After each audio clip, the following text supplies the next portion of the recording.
Hello and welcome to the Author Webinar Series, brought to you by the Nonfiction Authors Association and Writers Conference. Since 2010, we have helped thousands of writers learn to write, publish, and promote books that make a difference in the world. If you are seeking guidance for your own author journey and want to reach your goals faster, you can learn about membership benefits, courses, and additional resources by visiting nonfictionauthorsassociation.com. We look forward to connecting with you and hope you enjoy this webinar.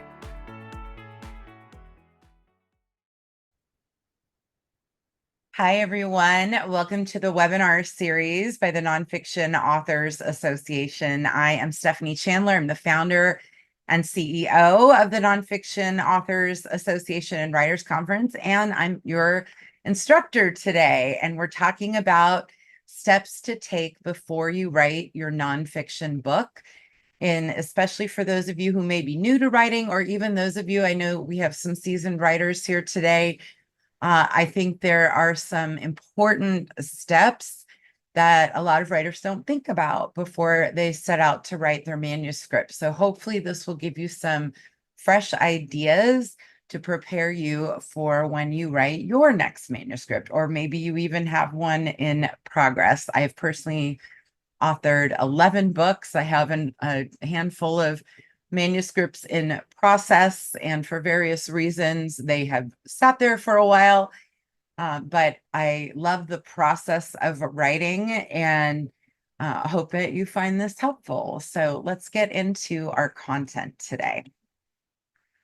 So first of all, I like to ask writers, what are your goals for your book? I think this is a really important question that maybe we don't pause to think about. So what do you want your book to accomplish in the world or for you personally? Do you want it to inspire readers? Yesterday, we had a member Zoom call, and I asked the question, what does successful publishing mean to you? And overwhelmingly, the answer was to inspire readers and to make a difference in the world, which I think is really exciting. It's the reason that I love nonfiction. I think that we have this opportunity to use our experiences and help other people learn from them, be inspired by them, all of those things. Maybe you're writing your book because you want to leave a legacy. You want to make sure that people know about your story or your experiences. Perhaps you have a business or you want to have a business. A book is a fantastic tool for getting new clients, in attracting new business opportunities. I've worked with a financial advisor several years ago, and he wrote a book on financial planning, and he could care less how many copies of the book sell, because what he does when he meets with a prospective client is he hands them a copy of his book. Now imagine if you're going out meeting financial advisors, and the pitch is kind of the same, right, with most of them. But then you meet the one that hands you a copy of his or her book. That makes an impression. So maybe that's one of your goals for your book. Maybe you want to establish thought leadership in whatever field that you're in so that you can stand out from others in the field.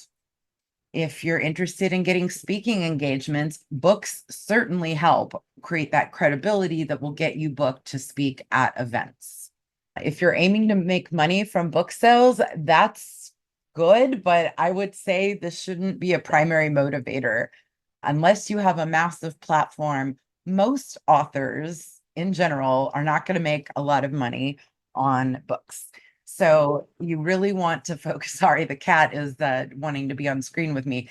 You really want to focus on other activities around the book. And the profits are nice, but please don't come into this business hoping that is going to be the ticket to retirement.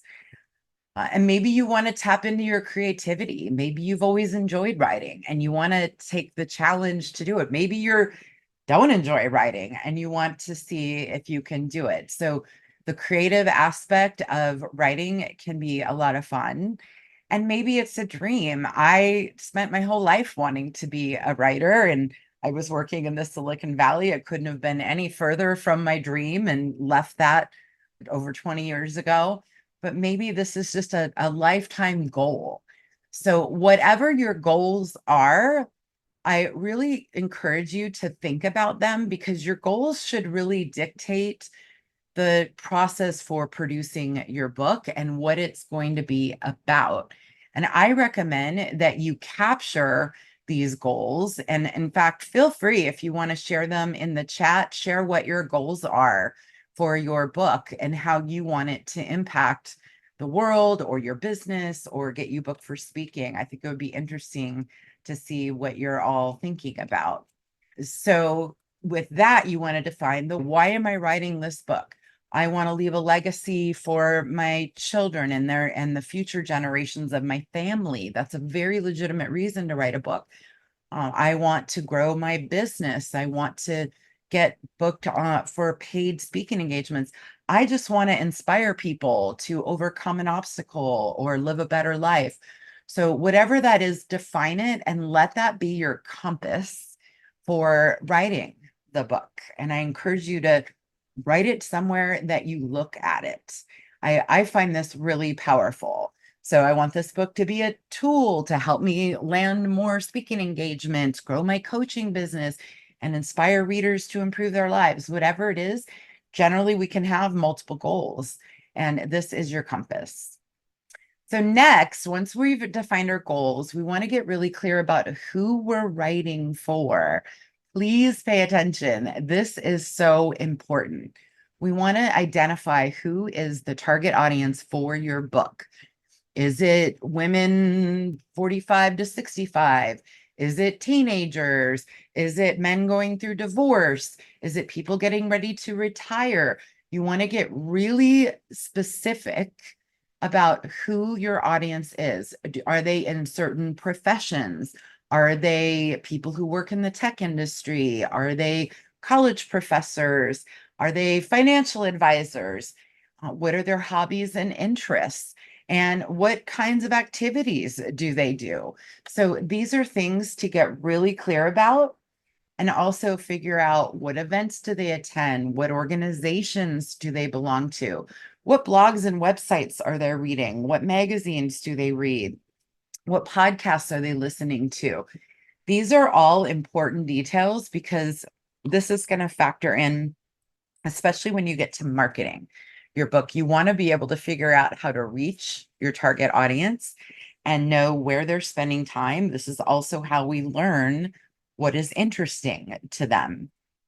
And if you take nothing else away from my presentation today, please do this exercise. What are the interests, needs, and challenges of your target audience? What problems does your book solve? Now, for those of you writing memoir and narrative nonfiction, you may not be solving a problem, but you're addressing interests, right? Maybe it's your military memoir and it's for people who are interested in military history, descendants of veterans. So, what are they interested in? What do they want to know? And then the needs and challenges for those of you writing prescriptive or how to type nonfiction. What solutions does your book bring to your target audience? How does it improve their lives in some way? I really want you to give this some deep thought and spend some time brainstorming. One great way to stand out in a very crowded book market, there are some estimates that over 1 million new books are being released a year. That is incredible. And that means there is a sea of competition in every genre. So, how do we stand out? I highly recommend that you carve out a niche. This is my buddy, Carl Palachuk. He owned an IT business, a computer consulting business where he helped people and businesses manage their computer networks. So he left and sold that business 20 plus years ago. And he could have gone out in the world and become a general business consultant, but he decided to focus on being a consultant to people who own IT companies. There are not millions of IT companies in the US, right? but there's lots of them. It is a big enough audience that it's also a niche and it helps him stand out. He's written a number of books. His Managed Services in a Month is one of the best-selling books in his industry. And it's all about how to manage your IT company. And when you're thinking about a niche, think about how much easier it is to stand out in a smaller field versus a huge field of business consultancy. I met a business consultant at a meeting recently, and I said, "Oh, what kind of consulting do you do?" And he said, "Well, everything." And I thought, yeah, I'm going to bet your business isn't very busy because you really want to get clear about that target audience and who you're serving. My writer buddy, Bill Ty, is a retired fire captain. And for retirement, he thought it would be fun to write and produce firefighting manuals, but not general firefighting manuals. He focused on wildland firefighting. And this little hobby turned into a six-figure business. So when I said don't count on profits, when you niche, it's a lot easier to make profits. And it turned into a six-figure annual income that he had never expected by doing something he was passionate about. He established his own publishing company. He learned how to do his own book design. He prints in full color overseas.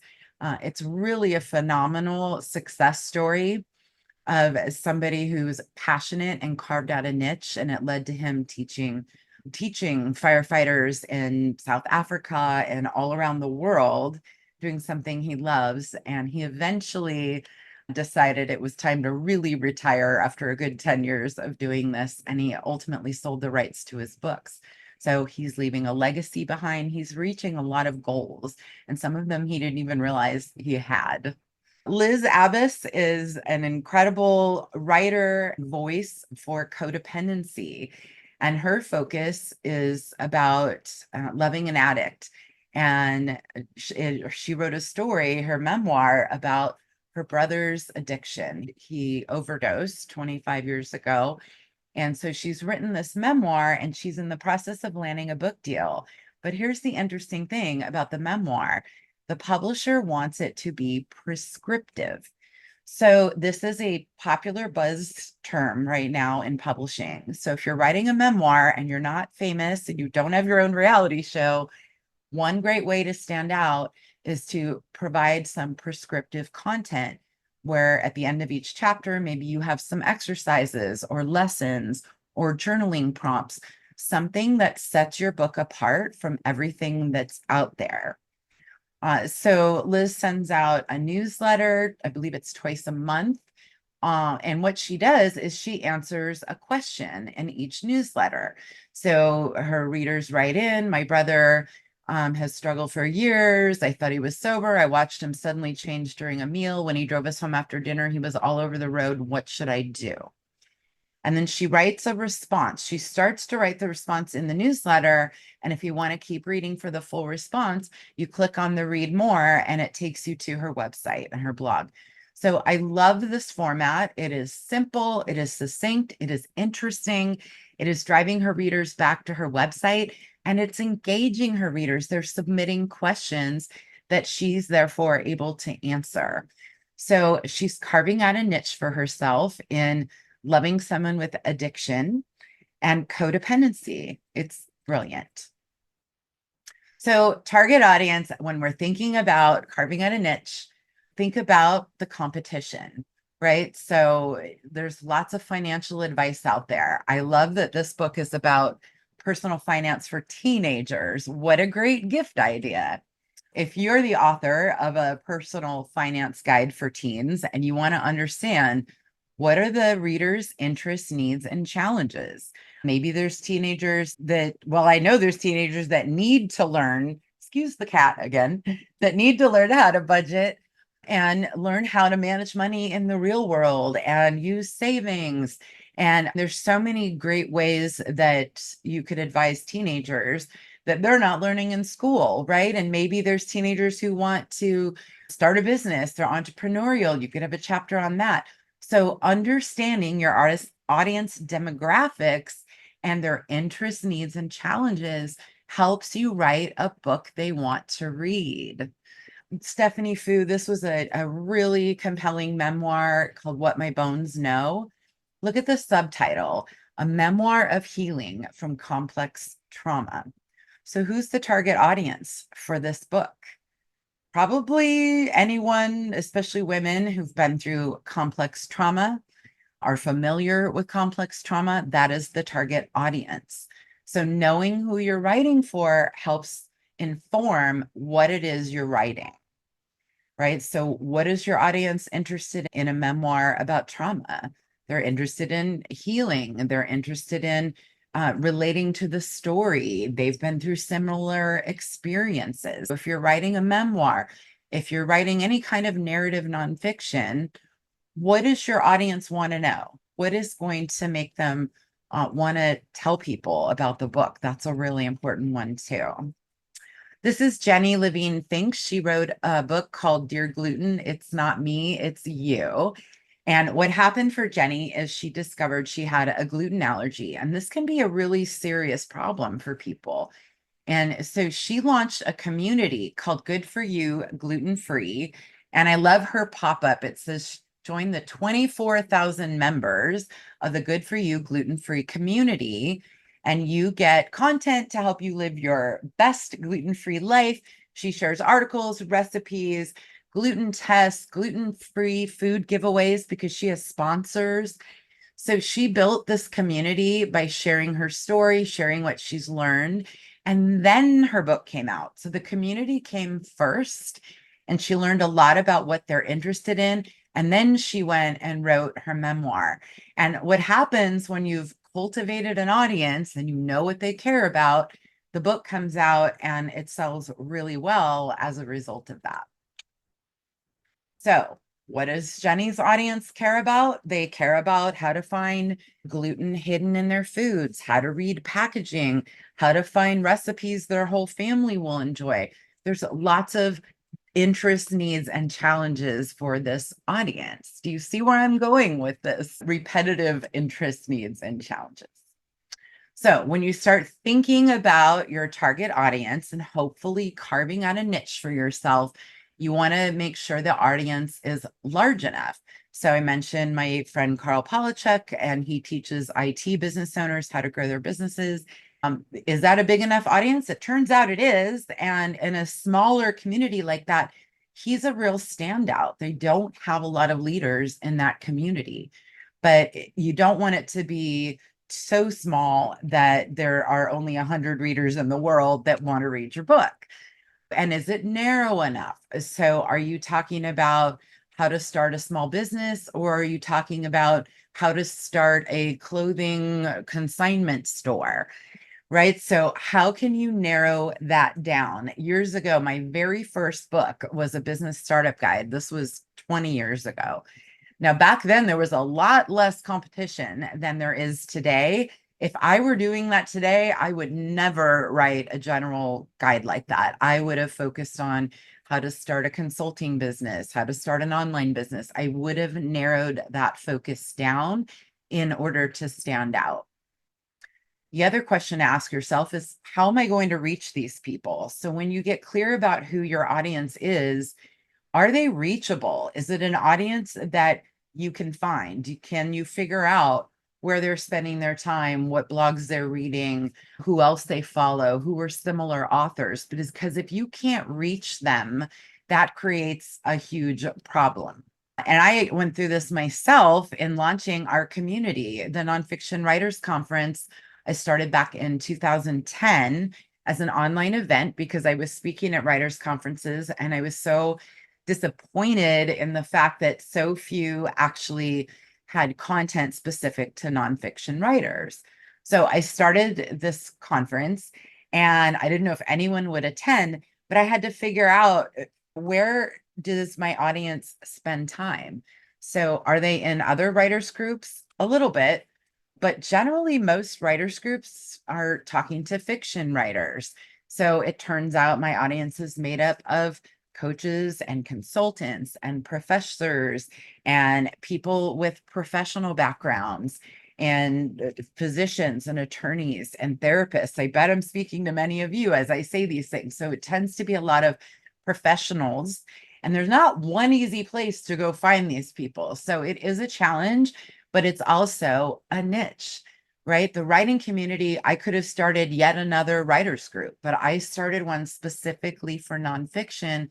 I saw a need and I filled it. So if you can find a need in a target audience, even better. So knowing your audience, we want to define who are they? Get really clear about the demographics, the age range, the education level. Who is your audience? Where are they spending time? What conferences are they attending? So in my own case, that's something where I want to go speak, not necessarily at writers' events as much anymore as consulting conferences for professional speakers. These are folks writing nonfiction books, where the regular kind of writers' conferences and small writers' groups, that I'll be lucky if 10% of the attendees are in my niche or writing nonfiction. So where does your audience spend time? This is such an important question because you're going to want to be able to reach them. And if I haven't said it enough, what are their interests, needs, and challenges? Please challenge yourself to do this as an exercise. And if you don't know the answers to these questions, ask. Start asking your readers, your potential readers, your audience. Something that I find really helpful, because I engage with the nonfiction community every day. It is what I do. And I'm going to take questions at the end of this session. And I take note of questions, and I have a mission to answer every question with a piece of content, because I know if you have the question, someone else has it too. So when I take questions from our audience, or when people send in their questions, I either write a blog post about it, it becomes a report, it becomes a podcast episode.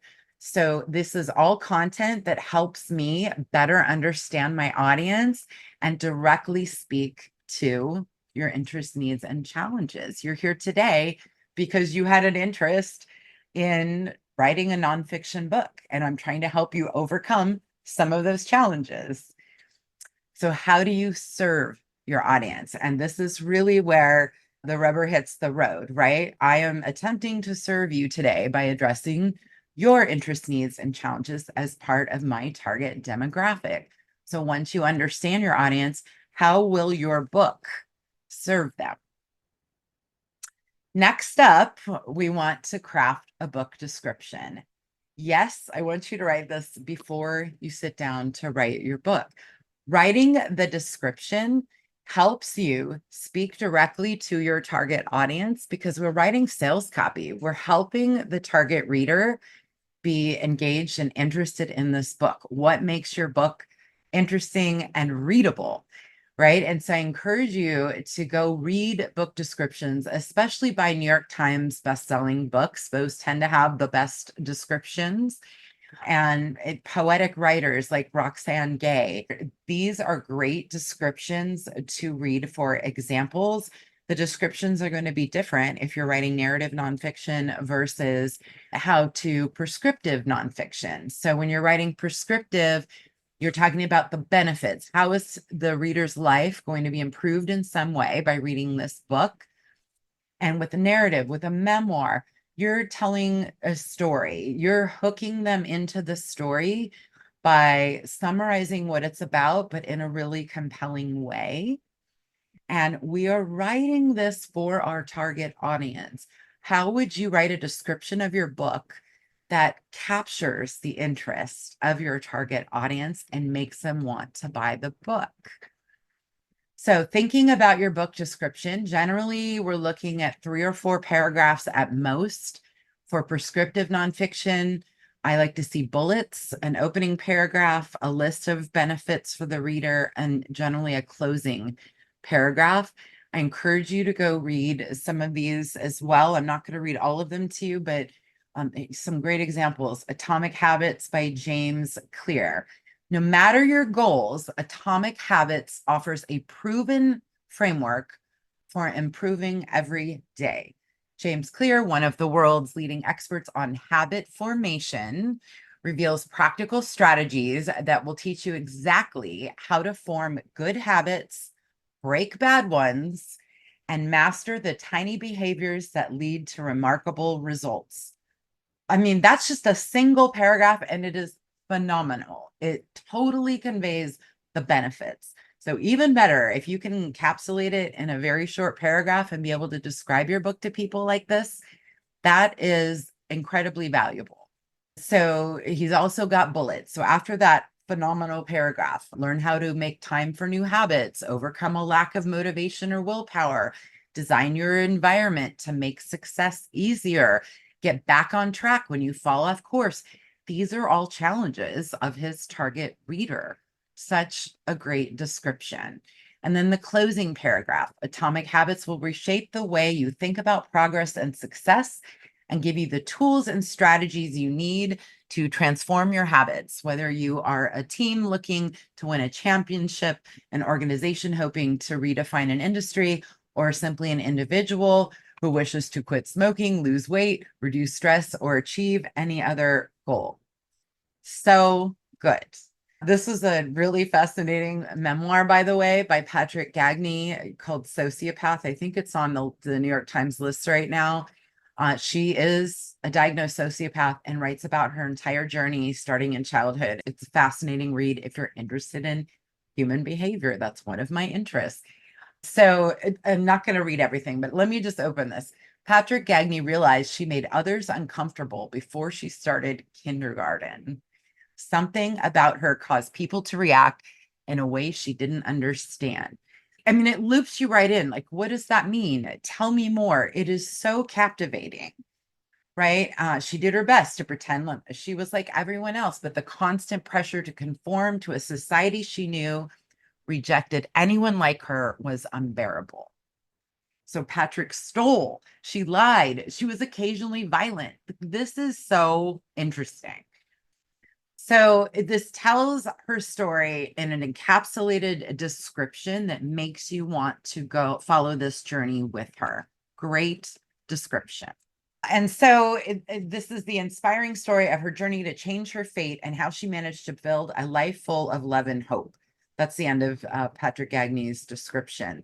Another great description, The Glass Castle, is truly astonishing. A memoir permeated by the intense love of a peculiar but loyal family. So readers of familial sagas will enjoy this book. That's what that tells me. If you're writing a prescriptive book, we want a call to action. This book will show you exactly what it takes to lose 30 pounds in 30 days. So don't waste another moment. Obviously, I'm not telling you to create outlandish claims, but you want to get people excited about how the book is going to transform their lives. So your book description, ideally, you've got your opening paragraph. If it's prescriptive, you have some bullets. What is the reader going to take away? And then a compelling closing paragraph. So our prescriptive is going to be benefits for reader, narrative. You're going to demonstrate the storytelling. You really want that description to be lyrical, and go read the description of some of your favorite books in your genre and outside of your genre to kind of get a feel for the tone and how book descriptions are written. Because this description, along with identifying your target audience, and your goals, is going to help you chart the course for what your book is going to be about. It doesn't mean this stays the book description as you're writing. You might find that your book is going to change course a little bit, but it does give you a great starting point to focus on and understand your target audience, because you're writing this for them. So that helps you shape your manuscript for them. So I'm going to take your questions, but I want to give you some homework. All right. So clarify your goals. What is your why? Why are you writing this book? See if you can carve out a niche audience for yourself, and then learn what are their interests, needs, and challenges. What do they want to know? How can you entertain them? How can you improve their lives in some way? Write your book description, and then your manuscript should serve those interests, needs, and challenges. Now, after that, your next steps, which we're not going to get into today because I want to take your questions, but next up, you're going to craft a unique and compelling title. And by the way, with titles, we don't want to duplicate what someone else has already done. There's research involved. Same thing with understanding the competition in your field.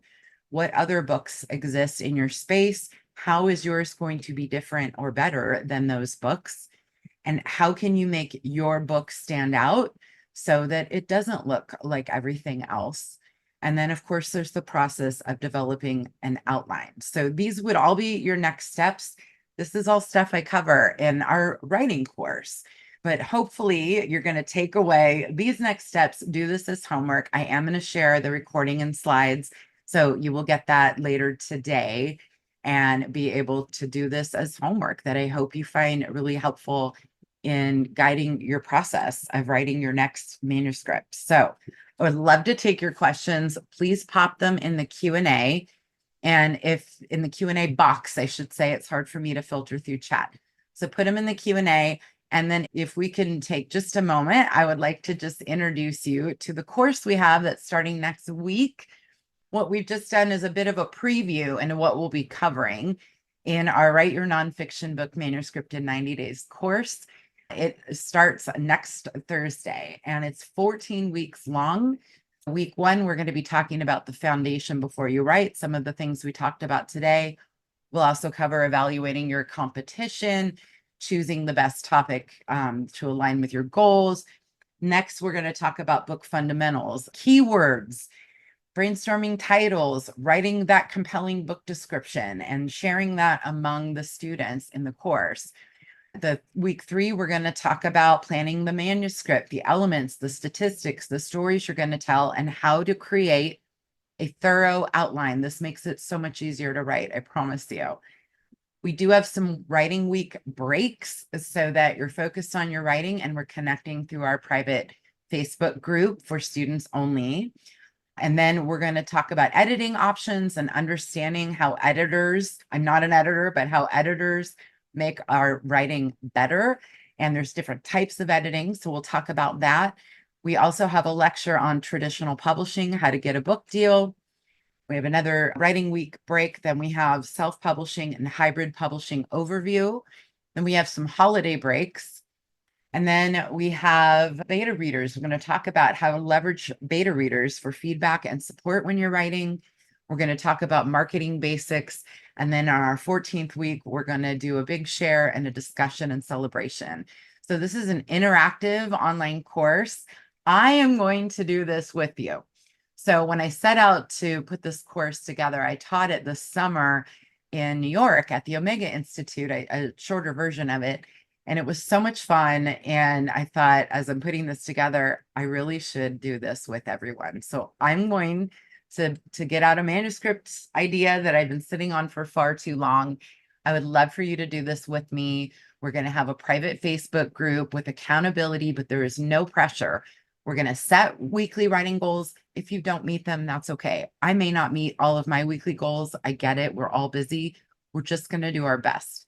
But we're going to have exercises and handouts and prompts, lectures, and I really expect we're all going to make great friendships as a result of this. I've already seen our attendee list so far.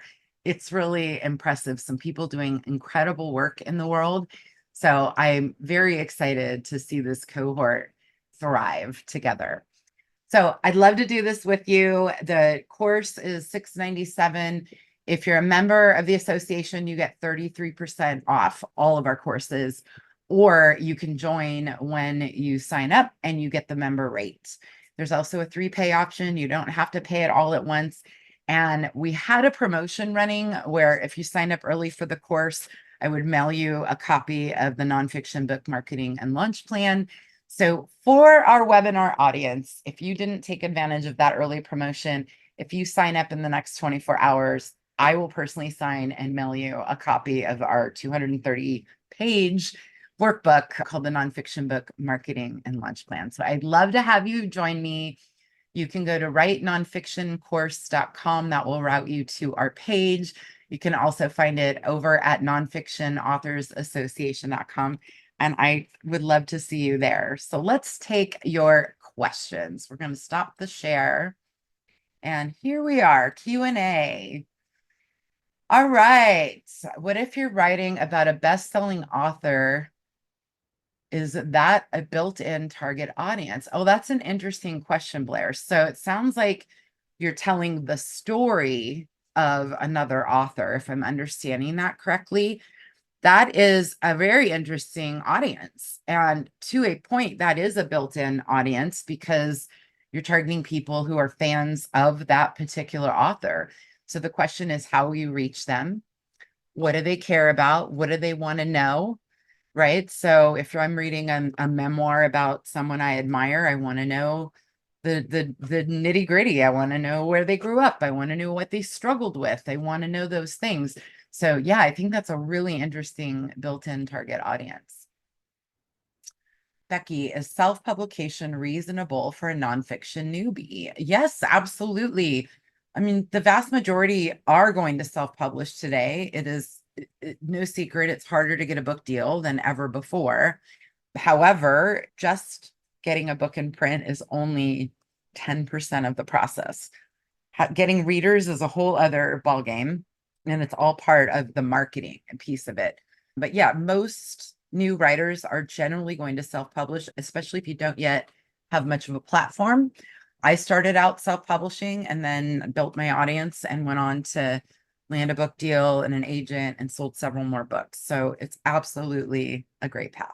Laura, I have a very compelling personal story that I'm trying to write in service to others, which makes it prescriptive. Can you share examples of memoirs or narrative nonfiction that are prescriptive? Would you consider Can't Hurt Me in this category? I did not fully read Can't Hurt Me, but I believe that is in the category. And this is much more common. And there are books that kind of look like prescriptive. Gretchen Rubin's Happiness Project comes to mind. I mean, it was her own journey, but it had a kind of a prescriptive element to it. So off the top of my head, I don't know any. Jenny Levine Fink's Good for You Gluten Free is a prescriptive memoir. Looking up prescriptive memoir will probably net you a bunch of examples, but really it can be as simple as telling your story and then at the end of each chapter having some lessons and some actions for the reader to take. And it definitely helps sell books today. Lily, my book could be about my view of what aging feels like on a personal level. My target audience would be women in their 30s, 40s, and 50s who are curious about aging process and want to prepare for what lies ahead. They might be seeking an understanding of what their mothers are going through or what they themselves can expect in the future. Yeah, Lily, that's interesting. I think that you could narrow that focus a little bit. I think there's probably quite a few books in this space on aging, and it is certainly something that a lot of women are interested in. I wouldn't say all women are. And I guess my question would be, is that more about the physical process of aging? Is it about the emotional process of aging? Is it about embracing aging? Is it about, you see where I'm going with that? So how could you narrow that down a little bit and get really clear? I'll be honest, in my 30s, I wasn't thinking about it at all. In my 40s, I panicked. And now I'm in my 50s and wishing I'd thought about it in my 30s. I would definitely flesh that out a little bit, but I think it's a great topic. What would be the best type for this book, prescriptive or narrative? So, Lily, that's where competitive research comes in. And we didn't cover that today, but understanding what books are already in that space is very important. How many memoirs are there on aging? And how many prescriptive books are there on aging? And how can you make yours different than what's already available? You don't want to write the same book. So that's a really important piece of research to do before you start writing. Joanne, I'm writing a series of blog posts to start connecting with my personal social network. Does that make sense? Yes, Joanne, bravo. I am a huge fan of content marketing. That's what you're doing. I really recommend from a marketing perspective that all of us as nonfiction writers have at least one piece of foundational content. And by that, I mean a blog, a podcast, or a video channel. Or you might have a combination, but at least one of those, a blog, a podcast, or a video channel. And you start producing content to engage your target audience. And that's the content you share on social media, you put in your newsletter, and things like that. So yes, it's great you're blogging. Make sure your blog content speaks to the needs, interests, and challenges of your target audience. Very important. Deborah, best marketing tactics for self-publishers who have already reached their social networks and blog audience. Deborah, can you elaborate on that? I'm not sure. Are you looking for new, different marketing ideas? I'm a big fan of podcast interviews for authors. This is a huge underutilized opportunity. So there are probably millions of podcasts at this point, and many of them have a niche focus. So it might be the niche focus is on how to sell on eBay, how to be a better single parent, how to run a consulting business, whatever it is. Podcasters need guests. So as an author and an expert, you can pitch yourself as a guest on these podcasts, and it's a great way to connect with more people. I hope that answers. If not, please feel free to clarify. JP, writing a historical review with footnotes and bibliography seems somewhat academic. Is that reasonable considering I'm not actually in the academic space? I love this question. Yes, of course it's reasonable. And this is where editors come in. I think editing is really important.